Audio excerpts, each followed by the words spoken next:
Stuff we generally take as good advice. Don't murder, don't steal, honor your parents, the list goes on. And those are just the first 10. There are actually a total of 613 commands, all given to ancient Israel, found in the first 5 books of the Bible, which in Hebrew are called the Torah. Now, the word Torah is usually translated in English as the law, because it has all of these laws in it.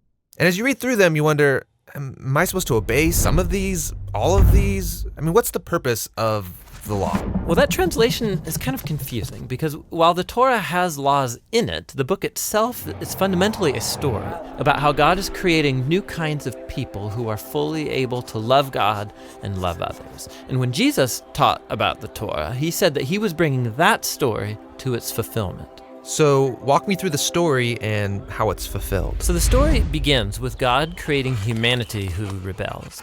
And God chooses Abraham to bless all of the nations through his family, who end up in slavery down in Egypt, and so God rescues them.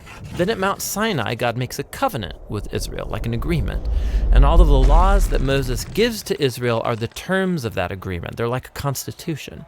And so some of the laws, they're about rituals and customs that set Israel apart from the nations. Other laws are about social justice or morality. And by following these, Israel would show the other nations what God is like. Okay, so the rest of the Torah is just the complete list of laws that Moses gives Israel? No, the rest of the Torah just continues the story. And the 613 commands are only a selection from that original constitution. And even these have been broken up and placed at strategic points within the story. Now pay attention, because you'll see a really clear pattern. Moses gives the first laws to Israel. Yeah, don't worship other gods, don't make idols. And then right after that, there's a story of Israel breaking those very laws. Yeah, they worship the golden calf. And so Moses gives some more laws, and then you get more stories of rebellion. Some more laws, rebellion again, some more laws, more rebellion, and you start to see the point. Right, no matter how many laws, they're just going to continue to rebel. So at the conclusion of the Torah's story, Moses gives this final speech to Israel as they prepare to go into their new home. And he tells them, you guys, I know that you're not going to follow all of God's laws. You've proven to me that you're incapable. And Moses says the problem is that their hearts are hard and that they're going to need new, transformed hearts if they're ever going to truly follow God's law. And he was right. I mean, the story goes on to recount Israel's total failure. They go into the land, they break all the laws. Right. Now, the next section of books in the Jewish tradition are the 15 books of the prophets, and they reflect back on the story. For example, Ezekiel, he said that if Israel was ever going to obey the law, God's Spirit would have to transform their hard hearts into soft hearts. And Jeremiah said that's when obedience to God's commands wouldn't feel like a duty, but they would be written deep in their hearts. And Isaiah, he promised a future leader, Israel's Messiah, who will lead all of the people in obedience to the law.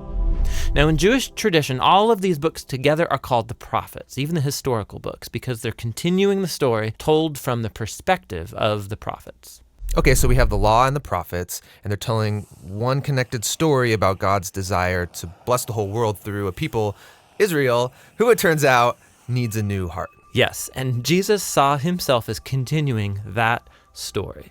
So he agreed with the law and the prophets when he taught that it's out of the human heart that come the most ugly parts of human nature. It's like the default setting of our hearts is opposed to God's law. But Jesus also said that he came to solve that problem, and in his words, to fulfill the law. So what does he mean there, to fulfill the law? Well, first he said that the demand of all of the laws in the Torah could be fulfilled by what he called the great command, that we are to love God and to love others. So that seems pretty easy. I mean, we all want to love. Well, we think we want to love.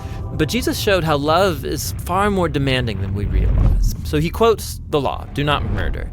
And he says, yes, not killing someone is a very loving thing to do. But then he also says that when you treat someone with disrespect or when you nurse resentment against them, you're also violating God's moral ideal because you're not treating that person with love. And so Jesus said true love ought to extend even to our own enemies. So even though this command seems very simple, Jesus showed how our hearts are not currently equipped to fulfill even this basic command of God to love others. And that's kind of a downer. But where Israel failed, Jesus brought this story to its fulfillment. As Israel's Messiah, he fully loved God and others, and he showed all of the nations what God is truly like. He did this through his acts of compassion and mercy, and ultimately by loving his enemies even unto death. And after his resurrection, he told his followers that he would send God's Spirit to transform their hearts so that they could follow him and fulfill the purpose of the law, to love God and to love their neighbor. So this fulfills the story of the law and the prophets, or in the words of the Apostle Paul, the one who loves fulfills the law.